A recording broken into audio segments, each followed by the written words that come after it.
how will Mumbai look like in 2040? What is your vision? Well, obviously Mumbai is a city witness the fast pace, the punch and the fire which this city brings.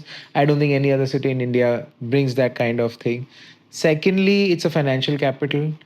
If I have to look myself 2040, I think traveling to in Mumbai is going to become as seamless as what I can ever imagine. And probably if I have to look, my sense is going to be the best in the world. So now two questions here. As a society, how should they choose a developer? If you could put that point. And as a developer, how do you tackle such a problem where you have competition from the industry?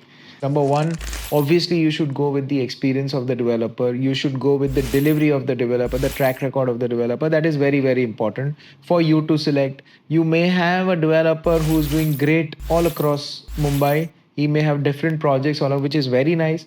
There might be some developer who is a specialist in that particular micro market. Particular locality where you feel the potential of redevelopment is great and will have a complete makeover in the coming years. Maybe Warsaw, Bandra has already started to get redeveloped in a good way. Worli Sea Face, the South Mumbai. I think the coastal area, because eventually the love for sea is great in Mumbai, and I think that will see a great transformation coming in.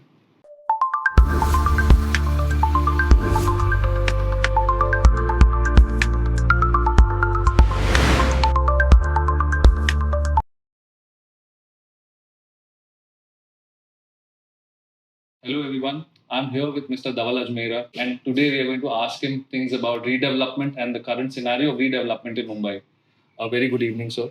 Thank you. To begin with, the very first question that I want to ask you about redevelopment is there are so many societies that need redevelopment, and redevelopment is a need of the hour for these societies, which are pretty old, leakages, and the structures are dilapidated.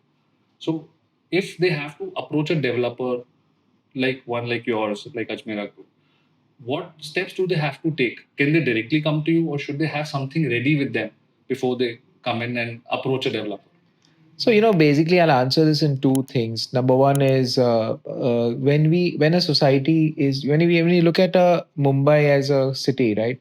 Mumbai was originally developed as an island city. It was, I mean, I'm talking way back. It was seven islands which got in and together, and that's how Mumbai got developed. And one of the like the oldest one of the development, I would say, is South Mumbai, where all the development actually started. The Britishers ruled, etc., all of that, and then slowly, all the suburbs got developed. So, if you historically look, larger piece of land, and Mumbai as a city has certain limitation in terms of land. Now, larger pieces of land at that point in time, maybe 50 years or 80 years or 100 years ago, was actually being taken over by these kind of societies or developments, and you probably have, and obviously at that point in time the FSI was also less, usage was, consumption was less, so there was a great spread. And but today with, and that is where, when you see with the over the time, when the things have evolved, requirements have evolved, obviously we require more space.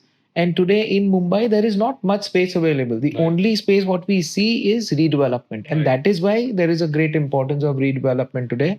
And today, it's pretty clear that, fortunately, with the kind of agencies, what the PMCs, what we have, the architects, what we have, there is a lot of information also available in the net and there. So, but any society which thinks that they want to come in for a redevelopment, or they want to think for the process of redevelopment, I think three, four clear aspects needs to be taken. One, they need to do a fact check about the legalities of the property. Okay. Because there will be some issues within the property, although they may not be consciously aware, but I think a fact check of the legality should be done.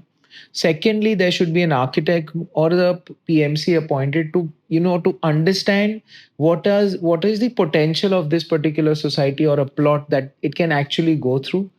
And then you gather all those data, and then you put up a summarized thing about the legalities, about the FSI approvals, what is possible. And thirdly, what is the tenements, what you are having in the society, what is the carpet area of each tenement, and you come with that detail. I think it becomes an easy platter for a developer to do the calculation and come up with an offer. Right. So, do they need to have a feasibility report ready for you to look at whether it's viable for redevelopment or not? Well, honestly, they do not need to do a feasibility report, but I mean, in all sense, I feel they should do it for their internal study. They may not share it with a developer because everyone's calculation is little different here and there. Mhm.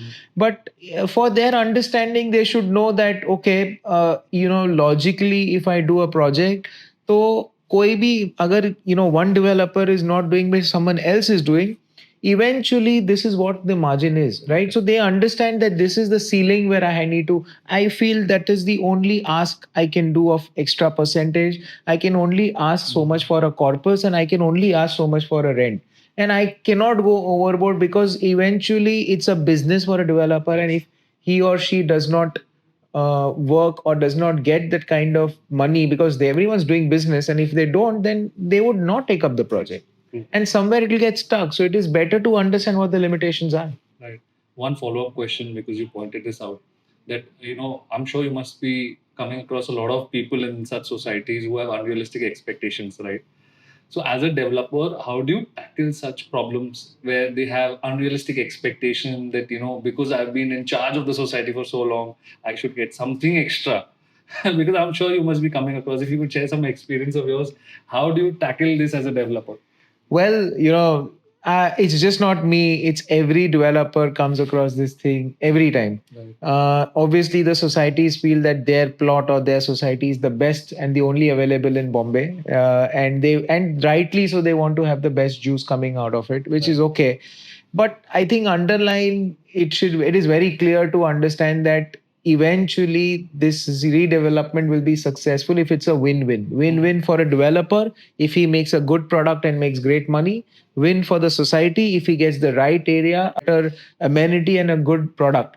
So if these are matched well, I think this project is successful. So I mean, and there will be members who will come in with unrealistic. They know that okay, आप मुझे पता है कि ये आप 25% ही दे पाओगे, but आप 30 दो, मतलब Okay. वो they come up with things like that. But well, you have to tackle. It's a very simple thing. Sir, आप कितना, I ask them a question, how much do you earn? I don't want to know, but Okay. just generally, how much do you earn? So he'll say, I earn an X. I said, नहीं, आप X earn करते हो, पर आप मुझे X plus 20 दीजिए ना. अच्छा. तो वो बोलेगा कैसे दे पाऊंगा. बोला तो exactly, if you are not earning more, you don't have that much money in the pocket, how would you pay extra? It's a logical thing. Similarly, this is our business. If we as developers do not make money, unless I feel and I want to do a charity, then that is different. But everyone's working for business, and we should we should have a line which is a win-win for both, and not just one. So that's most important for it to understand. Right. One more question that I wanted to ask you on the same line is, a lot of competition today is happening around redevelopment, right? So prominent societies, when they are ready for redevelopment, when the tender is out, right, a lot of developers flock in, and on both the sides it's challenging, right, for the society members to decide whom to choose, right? Because after it's been like that, a lot of consolidation has happened in real estate. All the top developers are doing really well at this point of time, right? So the competition is among the grade A developers, and for society it becomes difficult. So now two questions here: as a society, how should they choose a developer, if you could put that point? And as a developer, how do you tackle such a problem where you have competition from the industry? So I must say competition is always great. Right. Okay, we as as a developer, and we as an association, I mean, we are fearless about competition. Okay. We've been working, at least we as Ajmeras have been in this business since 55 years. We know how this business works. We delivered about 45,000 plus apartments. So it's a fair bit of an idea what you already have. But today, with the kind of competition which comes in for a great society, as I said, Mumbai is very scarce in land. Yeah. And if good location societies come on board or on tender, there will be, everyone would want to jump in because they want to create a landmark and do it, which is rightly so. It is good for the society.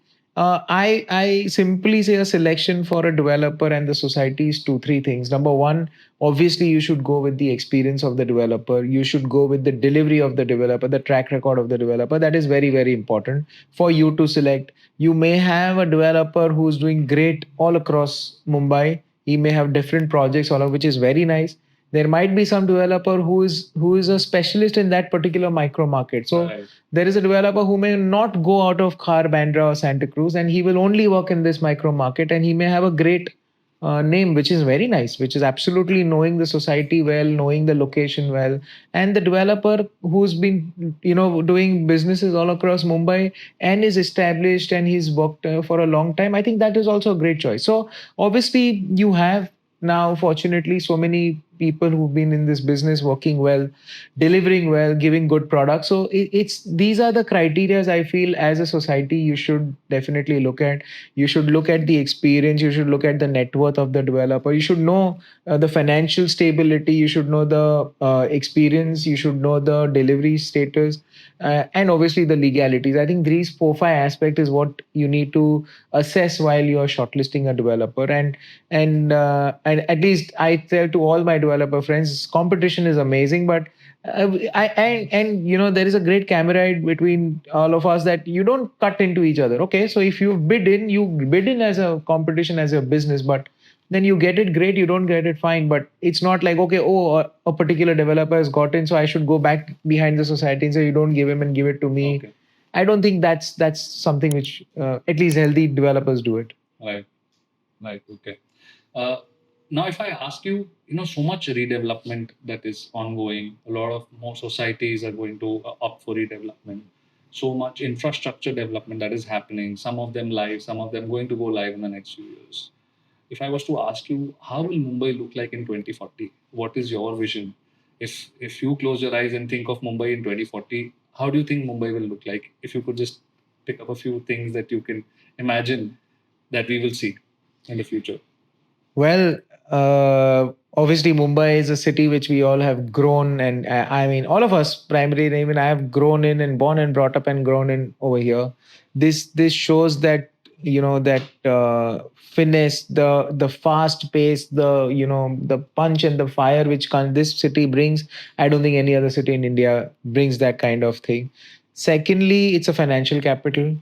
If I have to look myself 2040, I think traveling to in Mumbai is going to become as seamless as what I can ever imagine. And probably if I have to look, my sense is going to be the best in the world. And I would say that with very big pride, because when you look at Mumbai as a city is connected and is going to be connected amazingly well with coastal roads, the Mulund Goregaon Link Road, the JVLR, the SCLR. You see eastern western connectivity, the parallel roads, the Eastern Freeway on that side, the coastal road on the western side, the Eastern Express Highway, the Western Express Highway. So you have 4 parallel roads, you have 4 5 connectivities to the eastern and western. So these kind of connectivity, and plus this is only road we've talked. If, how can we forget the metro lines? How can we forget the the monorails? I think Mumbai is going to transform to another. It is holding up to its. We can say that city is choking. Someone may say, but I don't think the city is going to choke, because it is going to today. If you see, just take an example of Coastal Road, and with the opening of Coastal Road, you see how South Mumbai has just opened up. There is no traffic on Pedder Road because the traffic is getting divided. So I feel in a very very good way. 20. If you have to tell me how does Mumbai look like? I think with the kind of redevelopments going, with the kind of infrastructure coming in, I think city will see a lot of green spaces. City will see a lot of opennesses. They will obviously see high-rise towers, and it will be something where probably what we look upon as Manhattan in New York. I think Mumbai will be something better than that.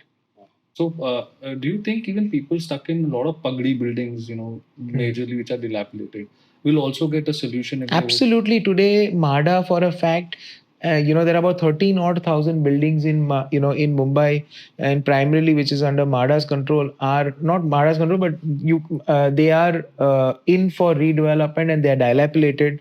I think MHADA is taking very proactive steps to see to it that these 13,000 lives or families or buildings where at least so many thousands of people are staying, their lives should not be under danger.